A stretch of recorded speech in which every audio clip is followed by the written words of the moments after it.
Good evening, everyone, and welcome to the Free Press Newsroom, where we are trying to figure out what happened tonight on the debate stage just up the road at the Fox Theater. I'm Peter Bhatia, the editor of the Free Press, and I'm with my colleagues again this evening, Kim Trent from Wayne State, Brian Dickerson, and Nancy Kaffer from our editorial board. So we're going to dive in and talk about the debate, and we'll see what everybody thinks about what happened tonight. Certainly, perhaps a bit livelier and or maybe even a bit more personal, but we'll talk about all of that. So we've got a series of questions we're going to work through, and we'll see where the conversation takes us as we go.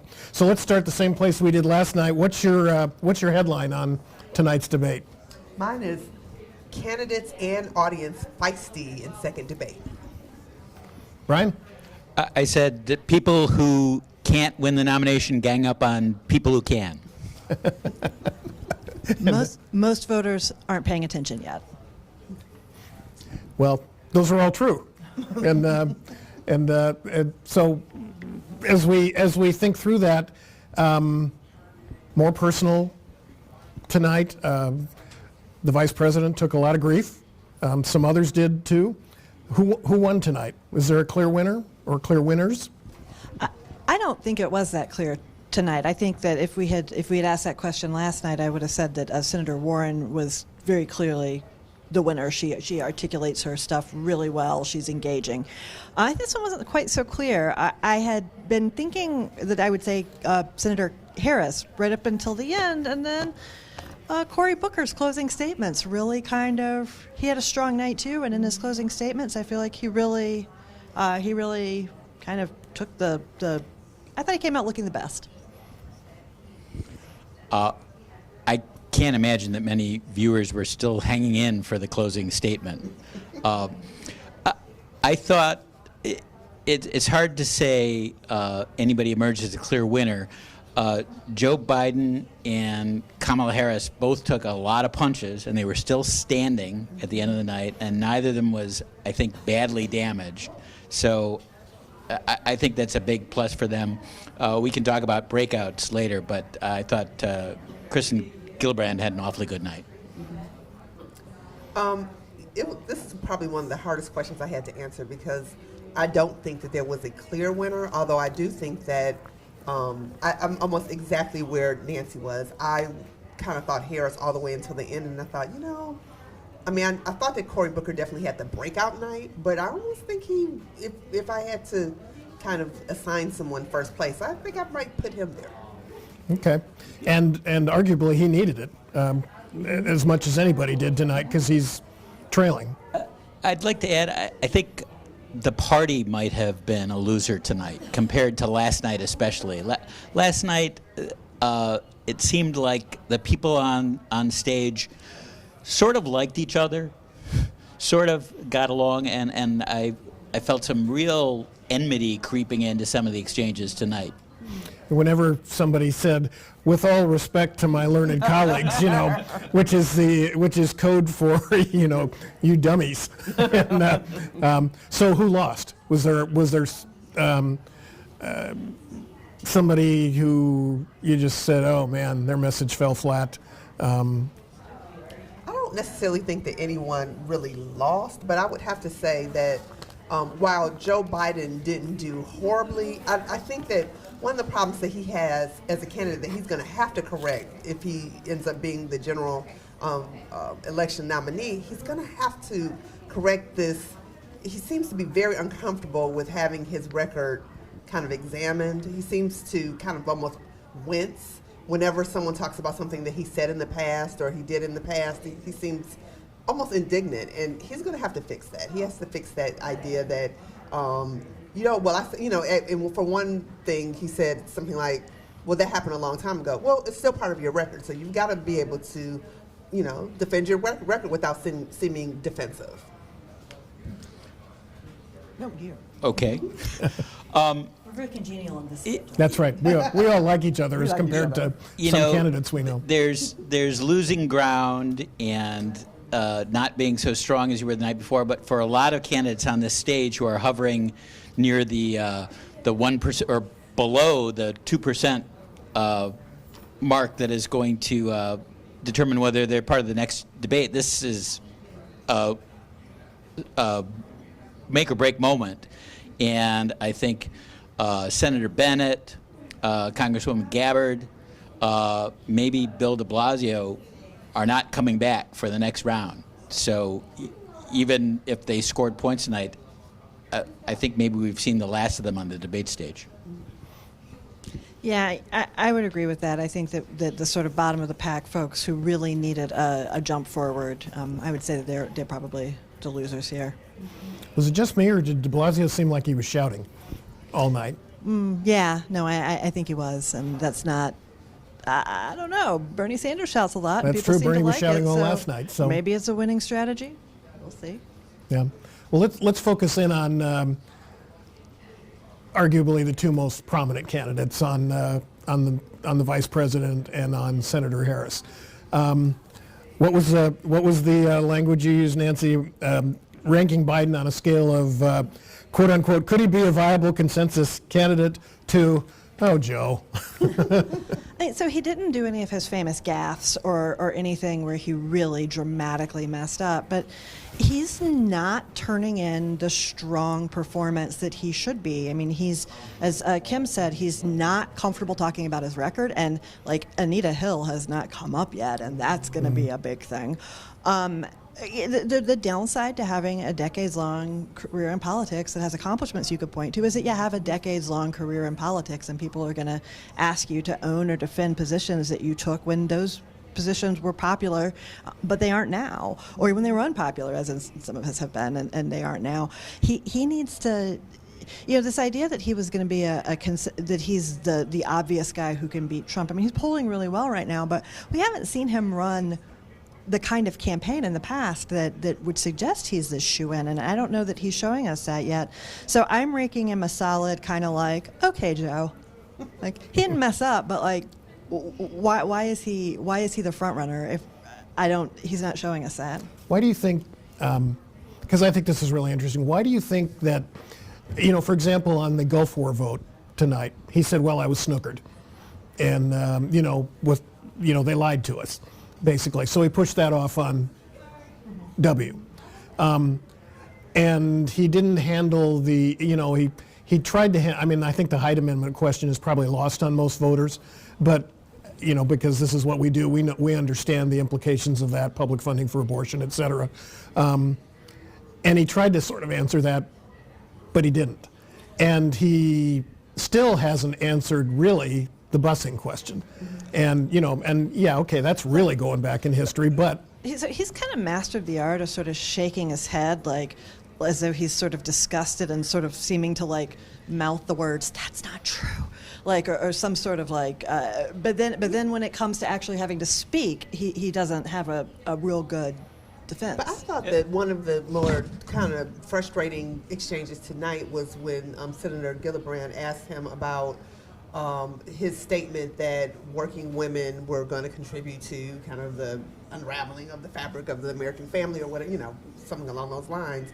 And he couldn't just say, I've evolved on that. He just seems so, and the one thing that I think Americans, we have a current president who seems to be very reluctant to admit that he's ever made mistakes.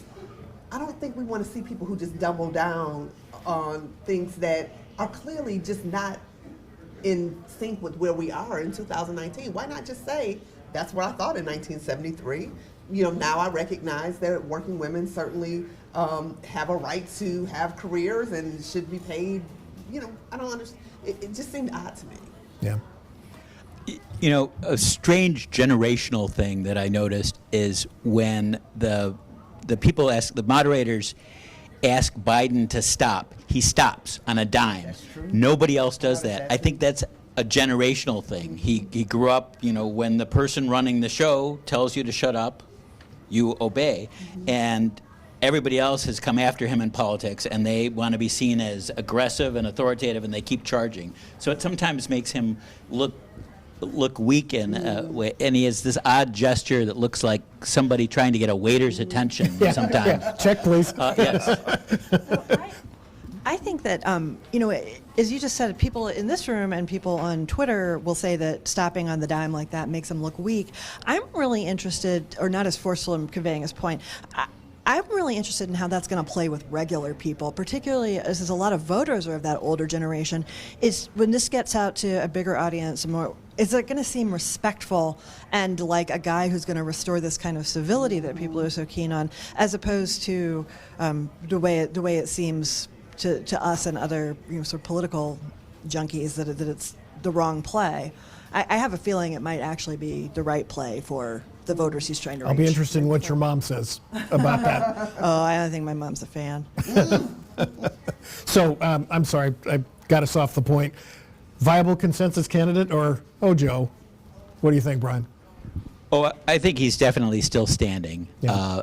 I think he was a lot less doddery than some people thought he'd be.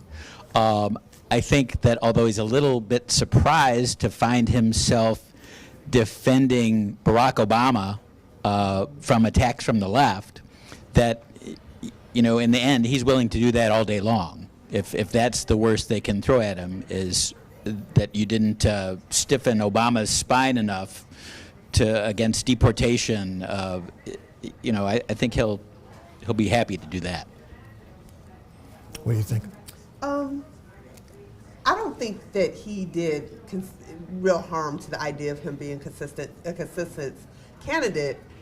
He had a couple of moments that were not probably his strongest moments, but I would say on a scale of 1 to 10 from Ojo to, consensus candidate, I'd give him about a 7.5.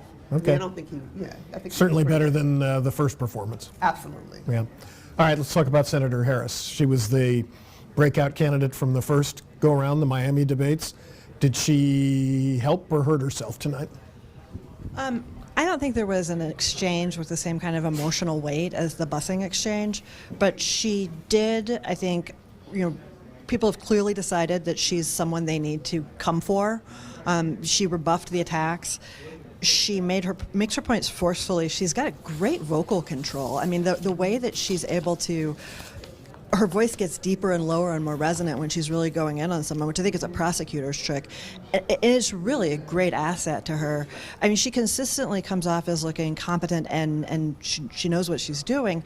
I thought some of the exchanges got a little heated in a way that was not pleasant to watch. Mm-hmm. So I think she, I don't know that it would be a breakout performance on its own tonight, but I don't think she really underperformed either. Brian? I agree. I thought she seemed testy at times tonight, but she was under attack a lot tonight in a way she wasn't in the first round of debates.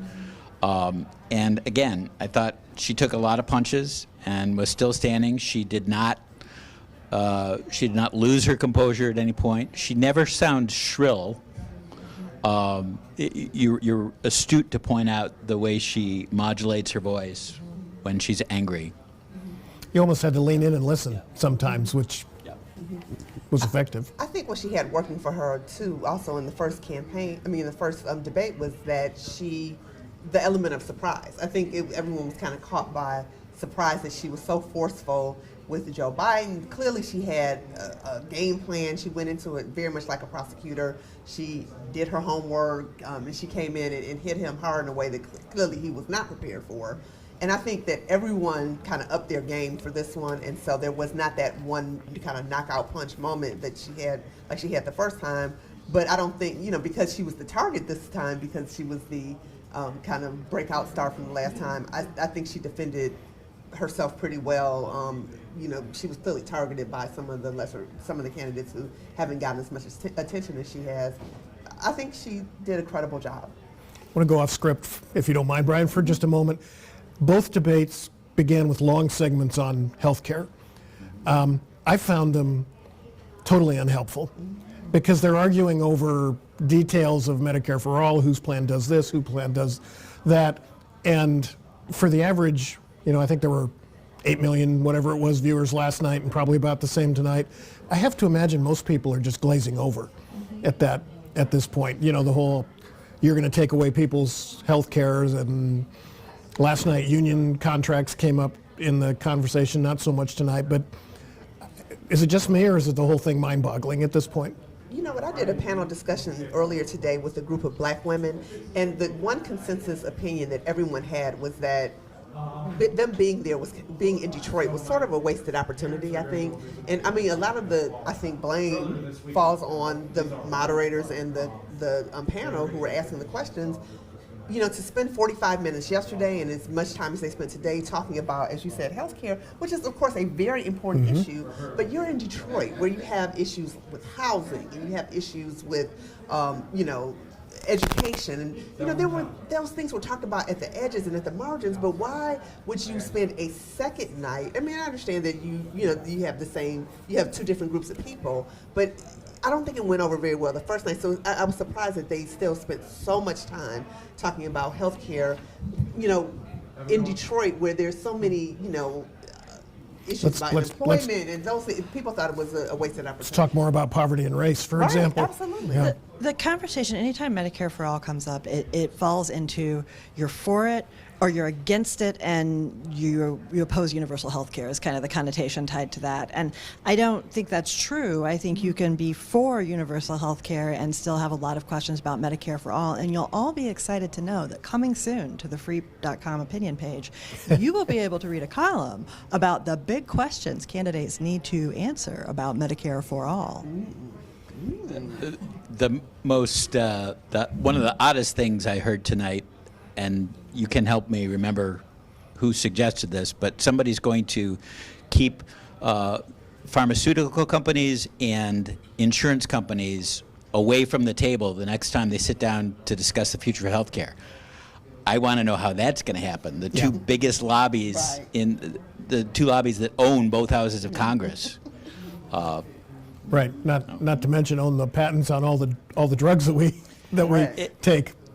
Also, Medicare for All is going to be adopted by no Congress that any of us can imagine in our lifetimes. Right.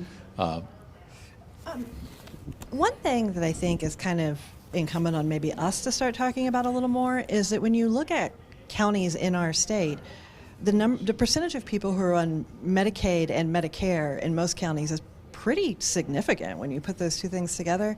And so this idea that government-run healthcare is something new or strange or that people are opposed to it, it's not true. A lot of people are getting government healthcare right now, and we kind of obscure that sometimes when we talk about it, not intentionally, but it's coming back to that information that even people in very conservative counties, in some of the state's reddest counties, there's a significant percentage of people who are on Medicaid, either traditional Medicaid, the Healthy Michigan expansion, or on Medicare. I feel like we need to kind of maybe make that point more clearly and more frequently. Yeah. So, best or worst responses that you heard tonight? Anything stand out? I thought de Blasio seems to think that when he says we're going to tax the hell out of the rich, that's a winning line. I think it makes him sound stupid. And he did it. It wasn't a faux pas, obviously, or he doesn't think of it as a faux pas, but I think that's low. The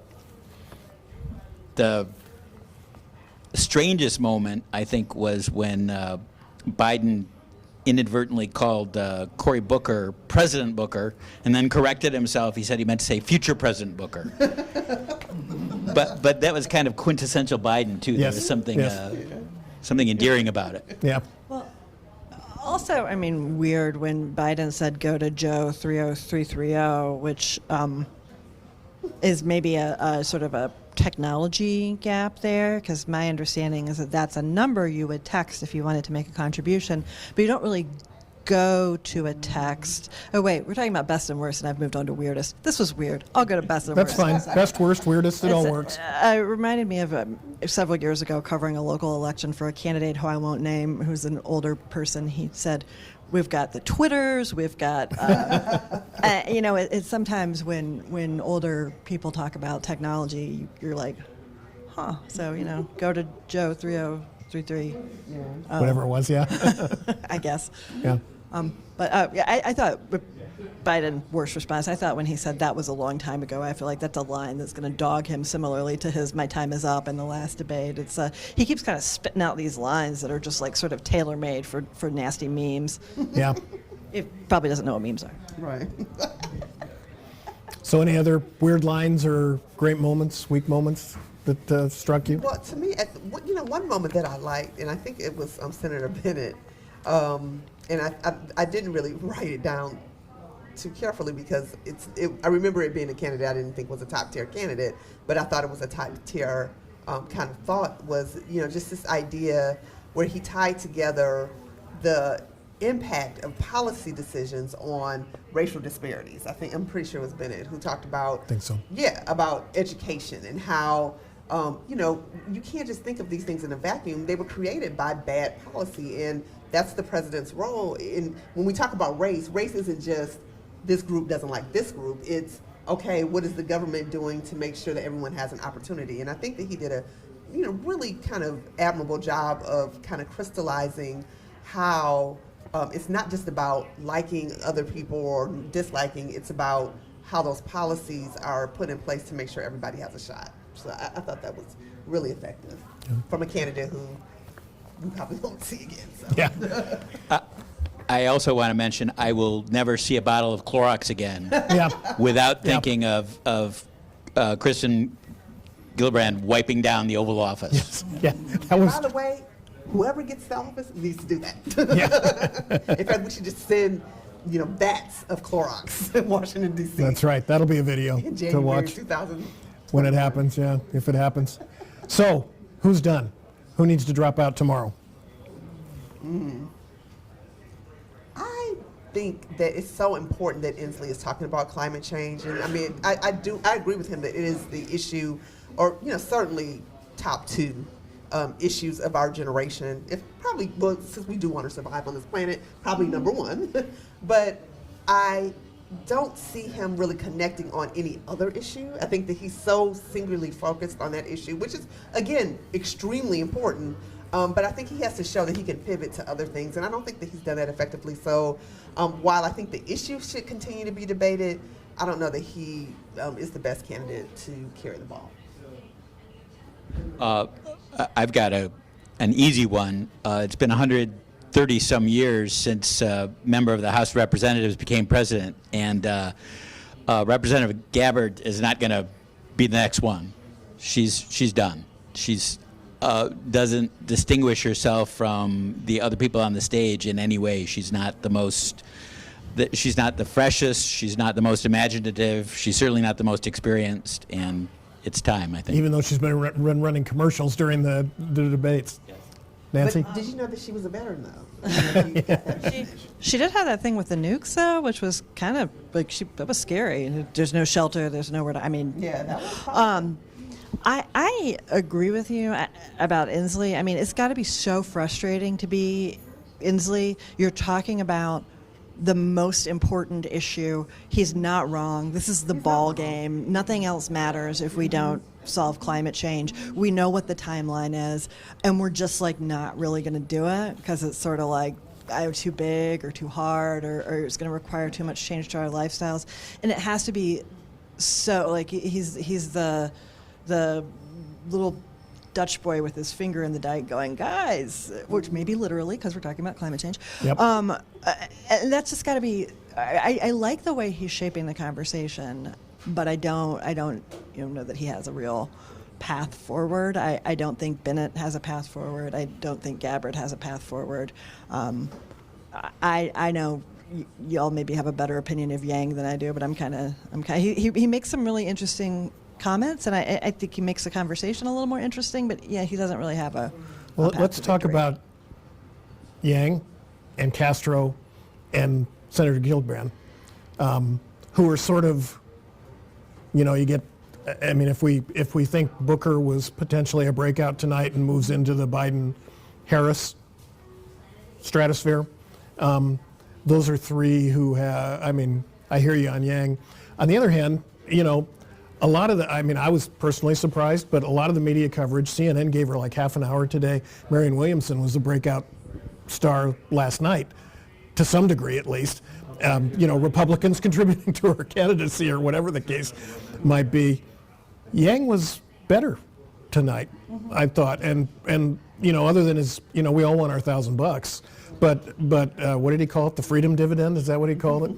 And I love the, he's playing the Asian guy who likes math as a contrast to the president, which is funny. Kind of like he's one tough nerd. Well, let's not go there. But you know what? Now we're going to fall out, Nancy Pepper, with you comparing Andrew Yang to. I mean, this guy is talking about guaranteed minimum income, which I think is something that no one else is talking about. He's talking about robots, which, my God, somebody's got to talk about this stuff. It's so important. No one else is talking about it. I agree, and I think universal basic income is a thing we have to talk about. I think it's sort of where.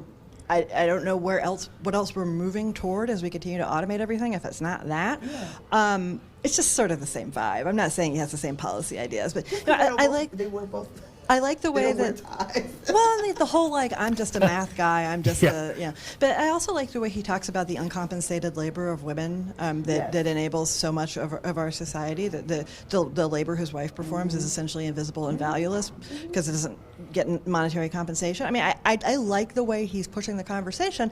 I just don't really think he has a shot. I can tell you that my 11-year-old son is very excited about the prospect of getting $1,000. So I explained to him it's for adults. But, he'll be an adult in 8 years. So or something. I'm not sure how he's defining adult. Probably 21, I guess. But for the other ones you mentioned, I'm a big fan of Julian Castro. I liked him the last time. I thought he would have been a great Veep pick for Clinton.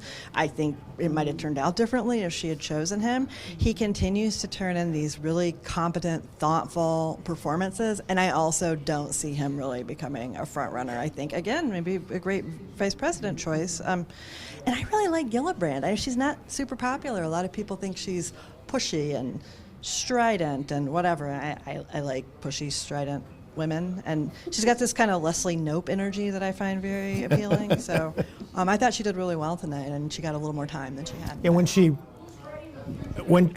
there was that one moment where she was speechless for a second, which was very human and nice, but when she got into her arguments, they were sharp and they were focused and they were on point for whatever was being said, which I thought it was pretty impressive. And I thought the moment where she talked about her role as a white ally in talking about race and how important white allies are to this discussion about race, I thought that was so powerful to talk about white privilege, because black folks and people of color can talk about white privilege until we're blue in the face, but until white folks name it and say that it exists, we're probably not going to have a lot of movement. And to have someone, it's a risk to say that. I mean, that was a gutsy move to say that, and I give her credit for that. Well, it's also it's risky, but I think it's also smart, because she's at this debate here in Detroit, a city that is absolutely essential to Democrats in the 2020 election, is essential to winning Michigan. Detroit didn't turn out in as heavy numbers as it could have in 2016, and whatever candidate is nominated has to get African American voters in Detroit to turn out. If they were only broadcast on BET, then it probably would not have been a gutsy move, but everyone could see her saying that. And I think that, somebody, sure. But I agree with you. I think it was smart in Detroit. If you're going to say it, this would, that's why I hate that, again, this wasted opportunity of being in Detroit, that there weren't more conversations about issues like that are uncomfortable about race. And it seemed organic. But she brought it up for herself. And when I say it was smart, I don't mean that it was calculated or that it was insincere. I think it seemed very sincere. I think we're totally on the same page. All right, for a change, except on Yang. Can I ask both of you a question? Michigan was in the forefront of states that flipped congressional districts that voted for Donald Trump this past election. Who on that stage, with the exception of Joe Biden, is going to play in those districts, in the 11th and the 8th district in Michigan, and bring those first-term congresswomen, two vulnerable Democratic congresswomen, along with him or her in 2020? This is kind of the existential question Democrats are dealing with, right? Do you want to appeal to more moderate white voters in those congressional districts, or do you want to turn out places like Detroit, where we had a real fall off, or do you want to activate progressives who may be new voters or people who are just engaging with the political system because they like what they've heard in the last few years? I mean, you don't have to. Ideally, you do it all. Ideally, you get the white moderate voters, and you turn out Detroit. But Trump won Michigan by 10,000 votes. There's a limited number of votes in the state.